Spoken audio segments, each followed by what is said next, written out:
नमस्कार, मैं नीलमणि आपका एक बार फिर राय विचार पे स्वागत करता हूँ। दोस्तों, अभी आपको पता ही होगा कि रांची के छात्र आंदोलन पे हैं, क्योंकि उनकी मांग है कि जेपीएससी और जेएसएससी सीएलजी में जो पेपर लीक और करप्शन हुए हैं उसको कैंसिल किया जाए। तो ये जरूरी भी है कि जो हमारे देश के छात्र इतनी मेहनत करते हैं, चाहे वो कोई भी सरकार हो, उनकी बातों को सुनना चाहिए। अगर उन पेपरों में लीक हुआ है या करप्शन हुआ है, धांधली हुई है, तो झारखंड सरकार को तुरंत इस पे अपनी कार्रवाई करनी चाहिए और दोषी लोगों को सख्त से सख्त सजा देनी चाहिए।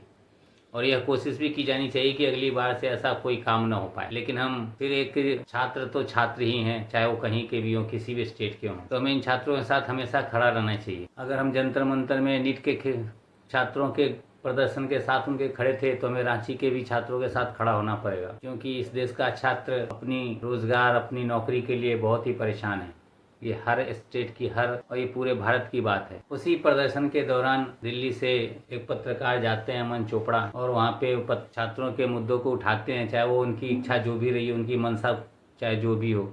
किसी ने भी उन पे कोई भी कार्रवाई नहीं की। अभी 2 दिन पहले उन पे एक एफआईआर हुई है। एफआईआर इसलिए नहीं हुई कि वो छात्रों के प्रदर्शन को कवर करने गए थे या उनके बारे में बता रहे थे कि वे चूरा गुड़ खा रहे हैं, वो ये खा रहे हैं, उनको खाना नहीं है, अमन यहाँ से खाना आ रहा है, ये जंतर मंतर नहीं है जहाँ पे बिरयानी आ रही है, जहाँ पे बर्गर आ रहा है, पिज्जा आ रही है, रिपोर्टिंग करने गए। जो एफआईआर उन पे हुई है वो इसलिए हुई है कि वो एक छात्र जो भूख हड़ताल पे था, वो 5-7 दिनों से भूख हड़ताल पे होने के कारण उसकी स्थिति बिगड़ गई थी, तो उसको रांची के सदर हॉस्पिटल में आईसीयू में रखा गया। अब आप ही बताइए कि आईसीयू में अगर आपके घर का भी कोई पेशेंट होता है तो क्या उसे वहाँ पे अपनी मर्जी से घुसने देते हैं?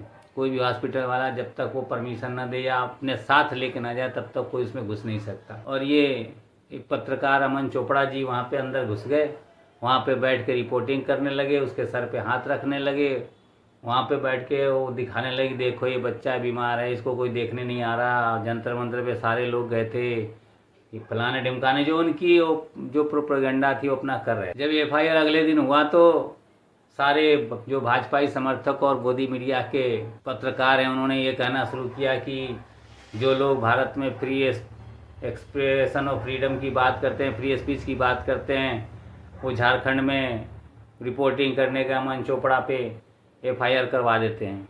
लेकिन दोस्तों, ये अफवाह है, ये गोदी मीडिया कभी सच नहीं बोलती है। और ये जो अमन चोपड़ा है, जब इसके हाथ में एफआईआर मिली तो उसमें लिखा होगा कि एफआईआर किस लिए हुआ, लेकिन वो ये नहीं बता रहा कि एफआईआर किस लिए हुआ, ये बोल रहा है हमारे ऊपर एफआईआर हो गई। तो ये गोदी मीडिया वाले हमेशा अफवाह फैलाते हैं, झूठ फैलाते हैं, इनके नैरेटिव में रह रहे हैं। इनके अमन चोपड़ा के ऊपर जो केस हुआ है वो इसलिए हुआ है कि वो एक आईसीयू में बिना किसी परमिशन के वहाँ से रिपोर्टिंग करने गया, तो इसलिए हुआ है। और आपको इस वीडियो में आगे दिखा भी देंगे कि वो क्या क्या बोल रहा है, क्या कर रहा है। लेकिन हमें झारखंड की सरकार ने मेरे खिलाफ एफआईआर कर दी है और ये नोटिस मुझे थमा दिया गया। आज सुबह जब मैं यहाँ पर ब्रेकफास्ट के लिए आया था, हालांकि पहले फील्ड में गया था, फिर यहाँ पर कुछ खाने आया था, तो ब्रेकफास्ट टेबल से मुझे उठाया गया, डिटेन किया गया, पूछताछ की गई, करीबन 1.5 से 2 घंटे बिठाया गया, पूछताछ वगैरह की गई। उसके बाद ही मुझे नोटिस थमा दिया गया है और अभी कवरेज के लिए भी बाहर जाने के लिए मनाही एक तरीके से, और ये नोटिस मेरे को दे दिया गया। एफआईआर हो चुकी है, उससे कोई लेना देना नहीं है। तो ये जो फैलाया जा रहा है कि वहाँ पे रांची में रिपोर्टिंग करने के लिए इसके ऊपर एफआईआर हुई है, बिल्कुल ही सरासर गलत है। यह रिपोर्टिंग उसके रिपोर्टिंग के लिए नहीं, बल्कि आईसीयू में जबरन घुसने के कारण उस पर किया गया है। तो दोस्तों, ये गोदी मीडिया है, कभी सच नहीं बोलेगी, सच को तोड़ मरोड़ कर पेश करेगी, फिर भी सच नहीं बोलेगी।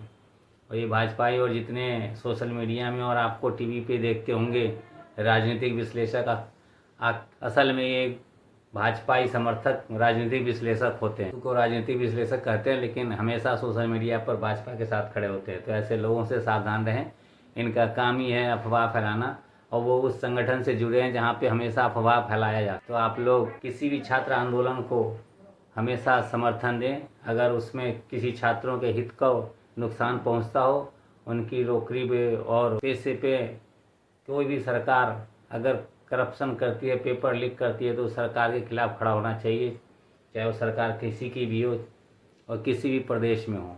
हमें किसी छात्रों में भेदभाव नहीं करना चाहिए, क्योंकि छात्र पूरे देश के छात्र ही हैं। जय हिंद।